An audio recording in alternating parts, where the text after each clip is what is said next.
Hello friends, तो स्वागत है आपका हमारे यूट्यूब चैनल पर। हम लोग एडुटेरिया के बिहार स्पेशल के प्रैक्टिस सेट्स का सीरीज़ चला रहे हैं, जिसमें हम लोग टोटल 51 सेट्स है इस बुक में, जिसमें से हम लोगों ने 9 प्रैक्टिस सेट तक अब तक हम लोगों ने कवर कर लिया है। आज हम लोग प्रैक्टिस सेट नंबर 10 को ही शुरुआत करने वाले हैं। ये 10 मिनट का शो चलने वाला है, जिसमें हम लोग 10 मिनट में 50 ऑब्जेक्टिव क्वेश्चंस को क्या करते हैं, डील करने की कोशिश करते हैं। ठीक है, आइए वीडियो को शुरू करते हैं। अगर आपने नहीं देखा है 9 प्रैक्टिस सेट तक, तो मैं डिस्क्रिप्शन में उसका लिंक प्रोवाइड कर दूंगा, आप वहां से प्लेलिस्ट से जाकर 9 तक आप देख सकते हैं। ठीक है, तो आइए आज हम लोग प्रैक्टिस सेट नंबर 10 की शुरुआत करते हैं।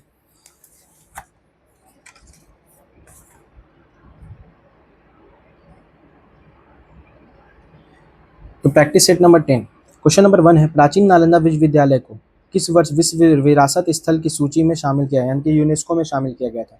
तो वो 2016 में किया गया था। ठीक है, नालंदा विश्वविद्यालय के संस्थापक कौन है? तो कुमार गुप्त हैं। और इसको जलाने किसने इसको नष्ट कर दिया था? तो बख्तियार खिलजी ने क्या कर दिया था? नष्ट कर दिया था। क्वेश्चन 2 है, निम्नलिखित में से कौन सी नदियां हिमालय क्षेत्र की नदी नहीं है? तो सकरी नदी ये जो हिमालय क्षेत्र की नदी नहीं है, क्योंकि ये छोटा नागपुर पठार की नदियां हैं। ठीक है, उधर से निकलती हुई। क्वेश्चन 3 है, किस स्थान से गंगा नदी समतल भूमि पर बहना प्रारंभ करती है? तो ये हरिद्वार से। ठीक है, कहाँ से? हरिद्वार, ये जो कि उत्तराखंड में है। नेक्स्ट है क्वेश्चन नंबर 4, दिए गए विकल्पों में से किस जिले में पुरानी जल और मिट्टी की सर्वाधिक बहुलता पाई जाती है? तो गया में पाई जाती है। कहाँ पाई जाती है? गया में। नेक्स्ट क्वेश्चन है, बिहार की जलवायु के अंतर्गत कौन सी ऋतुएं प्रचलित हैं? तो शीत ऋतु, वर्षा ऋतु और ग्रीष्म ऋतु, यानी कि ये तीनों के तीनों क्या है? प्रचलित। ऑप्शन डी इसका क्या हो जाएगा? सही आंसर। सप्तधारा या सप्तधरवा कुंड स्थित है, तो ये कहाँ है? राजगीर में। कहाँ है ये? राजगीर में। ये गर्म कुंड है। ठीक है, नेक्स्ट क्वेश्चन है, भारत तथा नेपाल सरकार की सहमति से कोसी परियोजना की शुरुआत कब की गई थी? 1954 में की गई थी। ठीक है, 1954। और कोसी जो है उसको बिहार का क्या बोलते हैं हम लोग? शोक बोलते हैं, क्योंकि ये हर साल क्या लाती है? यहाँ बाढ़ और तबाही लेकर आती है। क्वेश्चन 8 है, भीम बांध वन्य जीव अभ्यारण्य कहाँ स्थित है? तो ये मुंगेर में है। कहाँ है ये? मुंगेर में। नेक्स्ट क्वेश्चन है, बिहार की का सर्वाधिक वन क्षेत्रफल वाला जिला कौन सा है? तो कैमूर है। कौन है? कैमूर सबसे सर्वाधिक वन क्षेत्र वाला जिला है। सबसे कम की बात करें तो शेखपुरा है, वन क्षेत्र में भी, क्षेत्रफल की दृष्टि से भी, और साथ साथ वन प्रतिशत की भी दृष्टि से। ठीक है, क्वेश्चन 10 है, अभ्रक का सर्वाधिक उत्पादन कहाँ पर होता है? तो ये गया में होता है। कहाँ होता है? गया में। ठीक है, आइए क्वेश्चन नंबर 11 की तरफ बढ़ते हैं। क्वेश्चन 11 है हमारा, क्वेश्चन नंबर 11, 2011 के जनगणना के अनुसार भारत तथा बिहार का जनसंख्या घनत्व क्रमशः है कितना है? तो 382 एवं 1106 है। ठीक है, 2011 के जनगणना के अनुसार न्यूनतम लिंग अनुपात वाला जिला कौन सा है? तो मुंगेर है। सब सर्वाधिक कौन सा है? तो गोपालगंज है।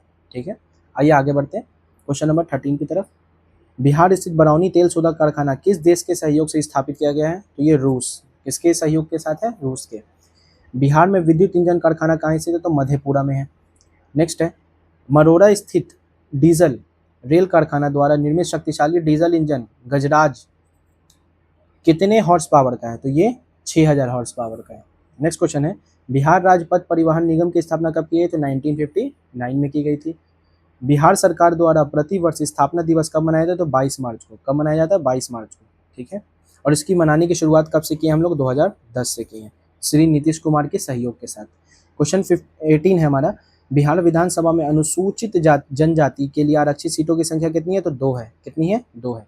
और अनुसूचित जाति के लिए कितनी है? तो 38 है। ठीक है, नेक्स्ट क्वेश्चन है, भारतीय संविधान के किस अनुच्छेद के अंतर्गत विधानसभा के सदस्य हेतु 25 वर्ष की न्यूनतम आयु सीमा तय की गई है? तो इसका आंसर क्या हो जाएगा? उपरोक्त में से क्यों नहीं? कोई नहीं, क्योंकि इसका जो अनुच्छेद है वो कितना है? अनुच्छेद नंबर 173 है। ठीक है, आर्टिकल नंबर 173। आइए आगे बढ़ते हैं क्वेश्चन नंबर हम लोग 20 की तरफ। क्वेश्चन 20 हमारा, राज्यपाल के विधायी शक्तियों में शामिल है अध्यादेश जारी करना भी है, संयुक्त अधिवेशन का आहूत करना भी है, और सत्रावसान करना भी है, यानी कि उपरोक्त डी इसका क्या हो जाएगा? सही आंसर। उपरोक्त में से एक से अधिक। क्वेश्चन 21 है, बिहार की पहली महिला मुख्यमंत्री कौन थी? तो राबड़ी देवी थी। कौन थी? राबड़ी देवी। नेक्स्ट क्वेश्चन है हमारा, क्वेश्चन नंबर 22, राज्य स्थित सचिवालय का मुख्य कार्य क्या है? नीति निर्धारण करना, विधान नियमावली गठन, और विभागीय मंत्रियों का सहायता। उपरोक्त डी इसका क्या हो जाएगा? सही आंसर, क्योंकि उपरोक्त में से एक से अधिक इनका क्या है? कार्य है। नेक्स्ट है, पंचायतों में अनुसूचित जाति और अनुसूचित जनजाति के लिए आरक्षण की व्यवस्था किस अनुच्छेद में है? तो ये आर्टिकल नंबर 243 डी में है। ठीक है, नेक्स्ट है, राज्य लोक सेवा आयोग के सदस्य को निम्न में से कौन हटा सकता है? तो इसको हटाने का प्रावधान किसके पास है? राष्ट्रपति के पास है। ठीक है, नेक्स्ट है 25 क्वेश्चन, किस वर्ष उर्दू को बिहार का दूसरा राजभाषा घोषित किया गया? तो 1984 में। और पहली कौन है? तो हमारी हिंदी है। क्वेश्चन 26 है, बिहार में नमक सत्याग्रह की शुरुआत कहाँ हुई थी? तो चंपारण और सारण में। वो ऑप्शन डी इसका क्या हो जाएगा? सही है, पटना इसमें नहीं शामिल है। क्वेश्चन नंबर 27 है, किस क्षेत्र से राहुल संकृत्यान ने 1920 में असहयोग आंदोलन सक्रिय किया? तो अन्नावरी अंबाड़ी, ठीक है, इस जगह से। क्वेश्चन 28 है, बिहार के किस जिला में लोगों ने चौकीदारी कर देना बंद कर दिया था? तो सारण, बेतिया और पटना, इन तीनों का तीनों इसमें क्या हो जाएगा? सही आंसर, ठीक है। नेक्स्ट क्वेश्चन है क्वेश्चन नंबर 29, बिहार में द्वैत शासन प्रारंभ होने के बाद बिहार के गवर्नर कौन थे? तो सत्येंद्र प्रसाद सिन्हा थे। क्वेश्चन 30 है, 1937 के बिहार विधानसभा चुनाव में के फलस्वरूप सरकार गठन के समय बिहार के राज्यपाल कौन थे? तो एमजी हॉलेट थे। कौन थे? एमजी हॉलेट, ठीक है। क्वेश्चन नंबर 31 है, बिहार में व्यक्तिगत सत्याग्रह के दूसरे सत्याग्रही कौन थे? तो अनुग्रह नारायण सिंह थे, ठीक है, अनुग्रह नारायण सिंह। और पहले सत्याग्रही कौन थे? तो श्री कृष्ण सिंह थे। कौन थे? श्री कृष्ण सिंह, ठीक है, ये बात को भी आपको याद रखना है। पहले सत्याग्रही श्री कृष्ण सिंह और दूसरे कौन थे? अनुग्रह नारायण सिंह, जिनको एएन सिंह भी बोलते हैं, ठीक है। क्वेश्चन 32 है, भारत छोड़ो आंदोलन के समय 11 अगस्त 1942 को पटना सचिवालय गोलीकांड में मरने वालों की छात्रों की संख्या कितनी थी? तो 7 थी। कितनी थी? 7, ठीक है। आइए क्वेश्चन नंबर 33 की तरफ बढ़ते हैं। क्वेश्चन 33 है हमारा, किस आंदोलन के समय बिहार में आज़ाद दस्ता सक्रिय रहा? तो भारत छोड़ो आंदोलन के समय। और इसकी शुरुआत कब होती है? 8 अगस्त 1942 में होती है, ठीक है। गांधी जी एक नारा देते हैं, करो या मरो, डू और डाई का, ठीक है। क्वेश्चन 34, इनमें से किसने बिहार छात्र परिषद का गठन किया था? तो राजेंद्र प्रसाद ने। गौ हत्या रोकने के लिए बिहार में गौ रक्षणी सभा की स्थापना कब की गई? 1893 में की गई थी। बिहार में नोनिया विद्रोह कब हुआ? तो 1770 से 1800 के दौरान हुआ था, ठीक है। क्वेश्चन नंबर 37 है हमारा, निम्न में से कौन सा क्षेत्रफल फ्रांसीसी व्यापारियों का व्यापार केंद्र था? तो चंद्रगढ़ नगर। कौन सा था वो? चंद्रनगर। क्वेश्चन 38 है, किसके सूबेदारी काल में अंग्रेजी यात्री बर्नियर पटना आया था? तो दाऊद खां उस वक्त था। कौन था यहाँ का सूबेदार? कौन था? दाऊद खां। निम्न में से कौन शेरशाह का उत्तराधिकारी बना? तो इस्लाम शाह बना, ठीक है।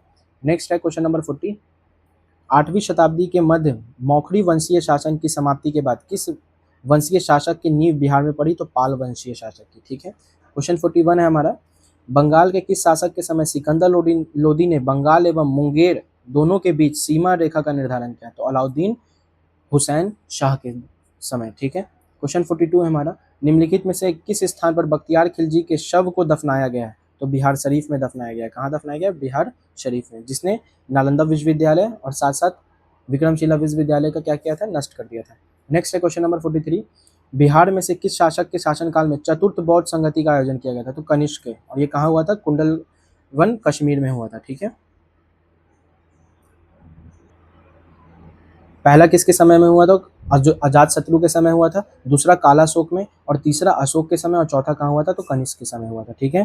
पहला जो हुआ था वो राजगिरी में हुआ था, दूसरा जो हुआ था वो वैशाली में हुआ था, तीसरा जो हुआ था वो पाटलिपुत्रा में हुआ था, और चौथा जो हुआ था वो कुंडलवन कश्मीर में हुआ था, ठीक है। बिहार से मात्र एक बाहर होता है जो चौथा बौद्ध संगति होता है कनिष्क के शासनकाल में, वो बिहार के बाहर होता है।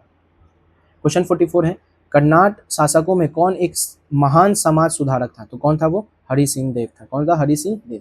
नालंदा महाविहार को आर्थिक अनुदान देने वाला शासक कौन था? तो उपरोक्त में से एक से अधिक हो, क्योंकि धर्मपाल ने भी दिया था, हर्ष ने भी दिया था, साथ साथ देवपाल ने भी इसमें सहयोग किया था।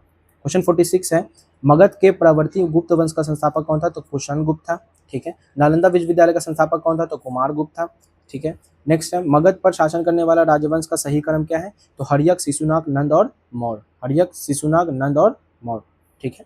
नेक्स्ट है 49 नंबर क्वेश्चन, बिहार में मध्यपाषाण काल के अवशेष निम्न में से किस क्षेत्र से प्राप्त हुए? तो मुंगेर से प्राप्त हुए। कहाँ से प्राप्त हुए? मुंगेर। लास्ट क्वेश्चन है हमारा प्रैक्टिस सेट नंबर 10 का, और इसके बाद हम लोग प्रैक्टिस सेट नंबर 11 लेकर आएंगे, ठीक है। वो भी 10 मिनट शो ही रहता है, जिसमें हम लोग 50 क्वेश्चन को कवर करने की कोशिश करते हैं। तो लास्ट क्वेश्चन है हमारा, अंग एवं मगध महाजनपद का उल्लेख किस वेद में मिलता है? तो ये अथर्ववेद में मिलता है। किसमें मिलता है? अथर्ववेद में। टोटल वेद की संख्या कितनी है?